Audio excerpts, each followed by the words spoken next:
নমস্কার বন্ধুরা, চলে এসেছি আবার আরেকটা নতুন ভিডিও নিয়ে। আর এবার যাব সবুজে ঘেরা শান্ত পরিবেশে অবস্থিত এক অসাধারণ চিড়িয়াখানা হরিণালয়ে। যারা প্রকৃতি ভালোবাসেন, বন্যপ্রাণী দেখতে পছন্দ করেন আর পরিবার বা বন্ধুদের সাথে একটা সুন্দর দিন কাটানোর সুযোগ খুঁজছেন, তাদের জন্য হরিণালয় চিড়িয়াখানা কিন্তু সত্যি একটা আদর্শ স্থান। এই ভিডিওতে সম্পূর্ণ ইনফরমেশন দেব আপনাদের, তাই দেরি না করে চলুন শুরু করি আজকের ভিডিওটা। নমস্কার, আমি মনোজিৎ আর আপনারা দেখছেন বেঙ্গল ডায়েরিজ উইথ মনোজিৎ।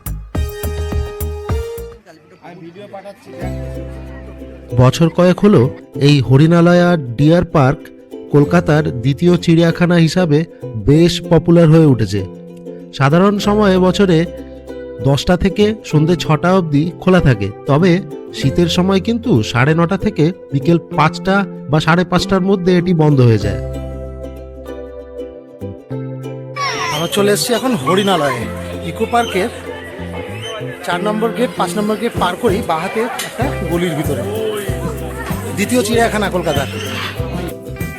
অর্থাৎ ইকো পার্কের 6 নম্বর গেটে যাওয়ার গলিটির ভিতরে ঢুকেই ডান হাতে দেখতে পারবেন এই হরিণালয়া ডিয়ার পার্কটিকে। ঢোকার জন্য 50 টাকা মাথা পিছু টিকিট রয়েছে, তবে 5 বছরের নিচের কচিকাচাদের জন্য কোনো টিকিট লাগবে না। আর একটা কথা বিশেষ করে মনে রাখবেন, সপ্তাহে একদিন অর্থাৎ বৃহস্পতিবার কিন্তু এটি বন্ধ থাকে। ঢোকার জন্য 50 টাকা করে এন্ট্রি ফি আছে।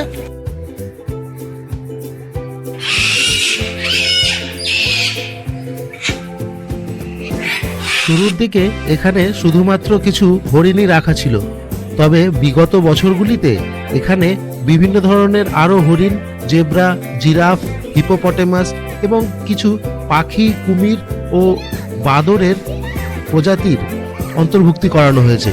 অর্থাৎ এখানে এখন আসলে পরে আপনি বাঘ, সিংহ ছাড়া প্রায় যাবতীয় সব জন্তু জানোয়ারই দেখতে পারবেন।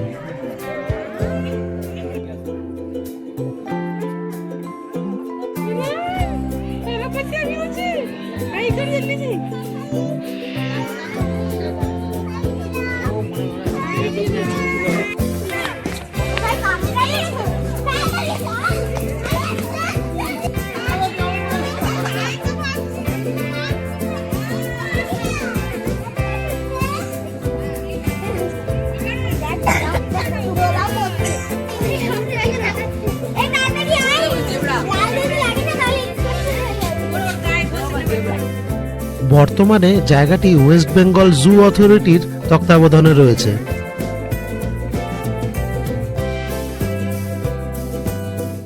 মোটামুটি বাঘ, সিংহ ছাড়া সবই আছে এখানে।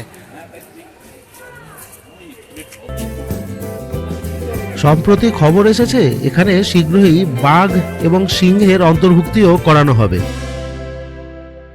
বর্তমানে জায়গাটি 12.5 একর এলাকায় বিস্তৃত এবং তার মধ্যে বাঘ ও সিংহের জন্য আলাদা করে জোনও বানানো হয়েছে ইতিমধ্যে।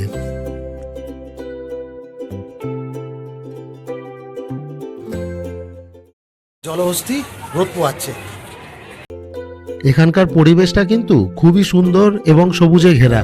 পরিবার ও বন্ধুদের সাথে একদিন কাটানোর জন্য ভালো জায়গা।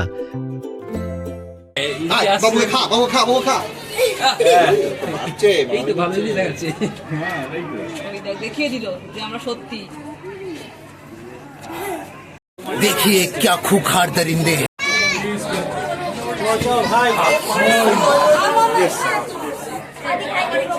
দল ভারী হচ্ছে আমাদের আস্তে আস্তে। কাছেই ইকো পার্ক রয়েছে, অর্থাৎ আপনি একই দিনে দুটো জায়গা ঘুরে দেখতে পারেন। বাচ্চাদের জন্য শিক্ষা ও আনন্দের মিশ্র অভিজ্ঞতা হবে এখানে। কচিকাচাদের খেলার জন্য প্লেগ্রাউন্ড এবং একটি সুন্দর পার্কও রয়েছে, সেখানে দোলনা এবং আরও অনেক কিছু রয়েছে। আর এছাড়া পাবেন একটি ফুড জোন, যেখানে আপনি নানা রকম খাবার কিনেও খেতে পারেন, এমনকি বাড়ি থেকে নিয়ে এসে এখানে বসেও সেগুলি বন্ধু বান্ধবদের সাথে এনজয় করতে পারেন।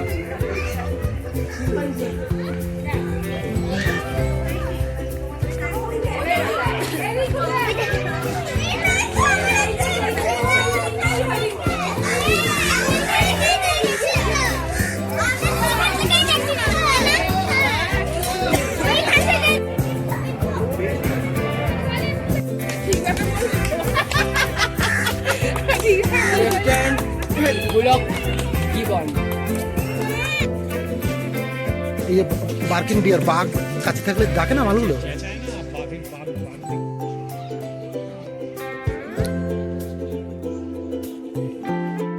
পার্কের এই অংশটিতেই আগামী দিনে থাকবে বাঘ ও সিংহ।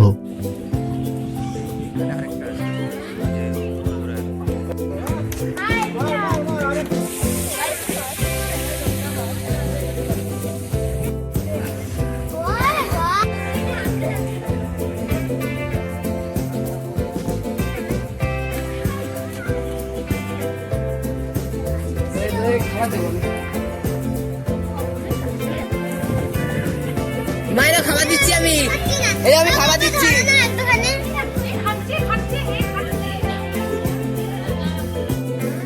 আদতে আলিপুর চিড়িয়াখানা থেকে অনেকটাই ছোট, তবে এর একটি বৈশিষ্ট্য রয়েছে, সেটি হলো এই যে আলিপুর চিড়িয়াখানায় সব জন্তুই আপনি অনেক দূর থেকে দেখতে পান বা কোনো কোনো ক্ষেত্রে তা দেখতেও পান না, কিন্তু এখানে যা যা জন্তু জানোয়ার রয়েছে তাদের আপনি একদম কাছ থেকে দেখতে পারবেন।